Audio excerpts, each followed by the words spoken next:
ભાઈઓ, જય માતાજી. આજે ખેંગારભાઈ ટ્રાવેલ્સ વાળા આપણા બે છે. ખેંગારભાઈ ક્યાં પહોંચ્યા છીએ આપણે?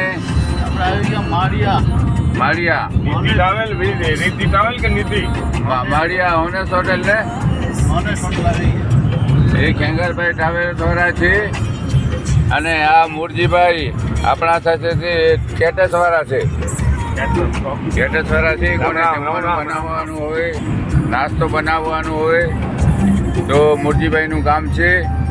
અને આપણા સાગરભાઈ છે. સાગરભાઈ રામ એ બીજેપીના કાર્યકર છે આપણા સાથે.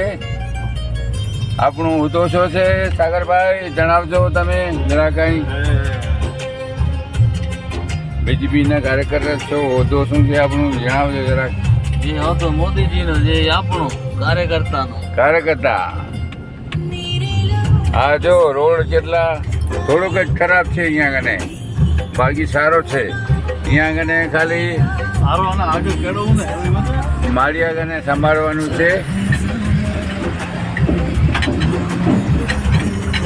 એ પણ થોડા છે, પણ આમ સારો છે. જો આટલો વરસાદ પડી ગયો પણ આ ગાડી ચાલુ થઈ ગઈ એ સરકારની મહેરબાની. જો મહેનત કરીને કરી નાખી છે. નહીં તો પહેલાં તો થશે કરશું, માસ્તર મારે એને ભણાવે નહીં, તો આ માસ્તર મારશે પણ ભણાવશે પણ. એટલે આજે જમાનું બહુ સારું છે, બેસ્ટમાં બેસ્ટ જમાનું છે. જો અમે અહીંયાથી બુધવારે નીકળ્યા હતા નાસિક, ત્યારે ઓલા બીજા રસ્તે ગયા હતા રાધનપુરાવાળા રસ્તે. એ રસ્તો બહુ ખરાબ હતો, પાણી ભરાઈ ગયા હતા, રસ્તામાં ખાડા હતા.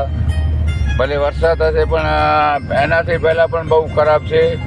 માળિયાવાળો રસ્તો બનાવવું જોઈએ, આપણું રાધનપુરવાળો રસ્તો બનાવવું જોઈએ, એવો આપણું સરકાર પાસે વિનંતી છે. કેન્દ્ર મંત્રી પાસે પણ વિનંતી છે કે ઓલો રોડ બનાવો તો ગાડીઓ મોટી જાય છે ત્યાંથી, તો સારી રીતે જઈ શકીએ. મારા વાલા મિત્રો, આજે બહુ યુગ સારો છે, જ્યારે આપણે જે ખપે એ મળે છે. નહીં તો આપણે નાસે શું માંડવી જવું હોય તો પણ ઘણા વખત વિચારવું પડે.